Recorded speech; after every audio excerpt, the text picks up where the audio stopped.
बिस्मिल्लाहिर्रहमानिर्रहीम। अस्सलाम वालेकुम। मलाई से बिल्कुल प्योर खुशबूदार घी घर में कैसे तैयार करें, जिसके रेट मार्केट में आजकल 3000 रुपये किलो हैं, जो हम घर में तैयार करेंगे बहुत ही कम बजट में और बहुत ही आसान तरीके से, मिनटों में। ये खुशबूदार देसी घी बनाने के लिए मैंने 1 माह की मलाई को फ्रीज़र में जमा कर लिया था, जो मैंने रात में ही फ्रीज़र से बाहर निकाल के रख दी थी, क्योंकि सर्दी का मौसम है। मलाई को रूम टेम्परेचर पर आने में टाइम लगेगा, इसलिए मैंने रात में ही इसे फ्रीज़र से बाहर निकाल कर ढक कर छोड़ दिया था।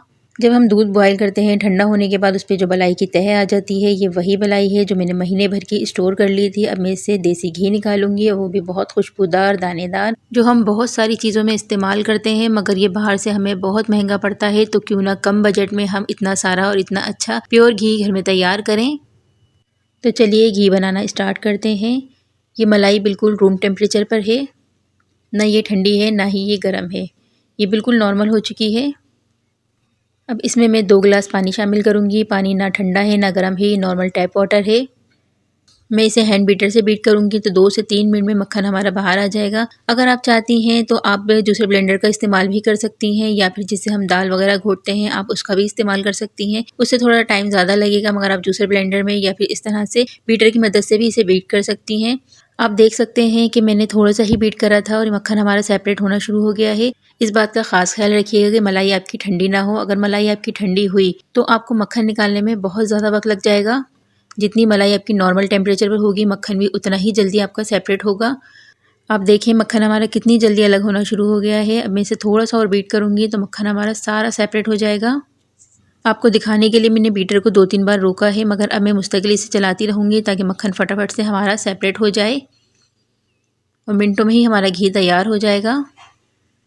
अब आप देखें कितनी स्पीड से मक्खन हमारा सेपरेट हो रहा है।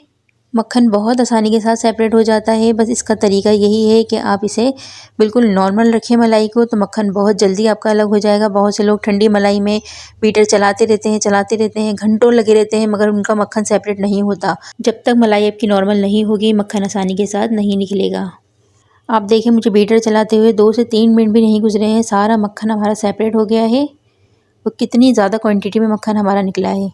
अब मलाई में जितना भी दूध था वो सारा सेपरेट हो गया है, और मलाई से हमने कितना ज़्यादा क्वांटिटी में मक्खन हासिल किया है।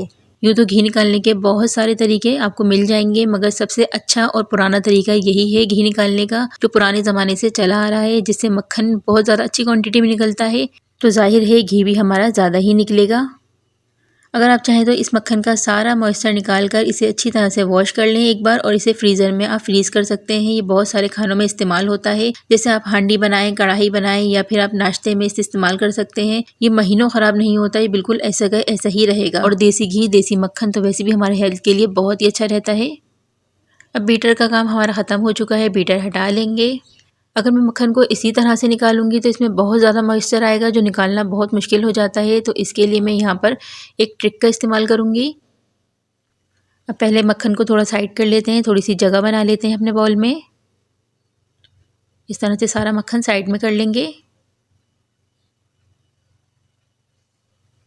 अब मैं मक्खन को थोड़ा सा जान में लाने के लिए इसमें थोड़ी सी बर्फ़ शामिल करूँगी, ताकि मक्खन हमारा आसानी के साथ बाहर आ जाए। मक्खन हमारा थोड़ा हार्ड हो जाएगा तो मॉइस्चर भी इसमें थोड़ा कम आएगा। अगर आप चाहें तो ऐसे ही आप अपना बाउल उठाकर फ्रीज़र में रख दें, 5-6 मिनट में ही आपका मक्खन सेट हो जाएगा। तो आप इसे फ्रीज़र से वापस बाहर निकाल लीजिएगा। ज़्यादा देर फ्रीज़र में नहीं रखना, वरना मक्खन बहुत ज़्यादा हार्ड हो जाएगा, जो निकालना मुश्किल हो जाएगा। अब मैं हल्का हल्का इस तरह से घुमाती रहूँगी ताकि मक्खन हमारा जल्दी से सेट हो जाए। मक्खन बहुत जल्दी जम जाता है, तो ये स्टेप करने में भी ज़्यादा टाइम नहीं लगेगा, फटाफट से मक्खन हमारा सेट हो जाएगा। तो हम इसे बाहर निकाल लेंगे। अब आपको देख के ही आइडिया हो रहा होगा कि मक्खन हमारा थोड़ा सा हार्ड हो गया है। अब ये बहुत आसानी के साथ निकल जाएगा। अगर आप चाहें तो इस स्टेज पर आप इसे स्ट्रेनर में भी निकाल सकते हैं, मगर मैं इसे हाथों की मदद से ही निकालूंगी, क्योंकि हाथों की मदद से निकालने से इसमें जो भी एक्स्ट्रा मॉइस्चर होगा, जितना हम इससे निकाल सकते हैं मॉइस्चर निकाल लेंगे। ये देखें आप कितनी अच्छी क्वांटिटी में मक्खन हमारा निकला है। अभी और भी मक्खन इसमें बाकी है। मैं सारा मक्खन इसी तरह से निकाल लूँगी, और जितना एक्स्ट्रा मॉइस्चर निकल सकता है मुझसे मैं निकाल लूँगी। और इसे एक पतीली में, जिसमें हमें घी बनाना है, उस पतीली में हम इस मक्खन को रखते रहेंगे। जिस पतीली में आप घी बनाना चाहते हैं तो कोशिश कीजिएगा कि उसका तला थोड़ा सा मोटा हो। अगर नॉन स्टिक में बनाना चाहते हैं तो बहुत ही अच्छी बात है, क्योंकि मक्खन में से जो वेस्टेज निकलती है वो नीचे तले में बैठती रहती है। अगर वो बाई चांस जल जाए या उसमें किसी किस्म की स्मेल आ जाए, जलान आ जाए, तो आपका सारा घी ख़राब हो सकता है, आपके घी का कलर चेंज हो सकता है। तो बेहतर है कि आप मोटे तले की पतीली इस्तेमाल कीजिएगा। अब इस पतीली को उठाकर मैं चूल्हे पर रख दूँगी। हल्की आँच पर हम इसे पकाएंगे। हल्के-हल्के इसे मिक्स करते रहेंगे ताकि मक्खन हमारा जल्दी से मेल्ट हो जाए। मक्खन हमारा मेल्ट होना स्टार्ट हो गया है। मक्खन पूरा मेल्ट हो चुका है। अब मैं इसमें बार-बार चमचा नहीं चलाऊँगी, एक बार इसे थोड़ा-सा मिक्स कर लेंगे हल्के हाथ से। अब इस मक्खन में बॉयल आने लगा है, तो अब मक्खन को हम बार-बार नहीं चलाएँगे, एक बार इसे अच्छी तरह से मिक्स कर लेंगे और इसे हल्की आँच पर पकने के लिए छोड़ देंगे, जब तक इसका घी सेपरेट ना हो जाए। बार-बार चमचा चलाने से ये होता है कि इसमें जो पार्टिकल्स होते हैं मलाई के, वो घी में मिक्स हो जाते हैं और जब हम उसे छानते हैं तो हमारा प्योर घी तैयार नहीं होता, उसमें हल्के-हल्के पार्टिकल्स हमें नज़र आते हैं। घी हमारा सारा सेपरेट हो गया है। देखें कितना अच्छा शीशे की तरह शफ़ाफ़ घी हमारा तैयार हुआ है। अब इसे हम किसी बर्तन में छान लेंगे।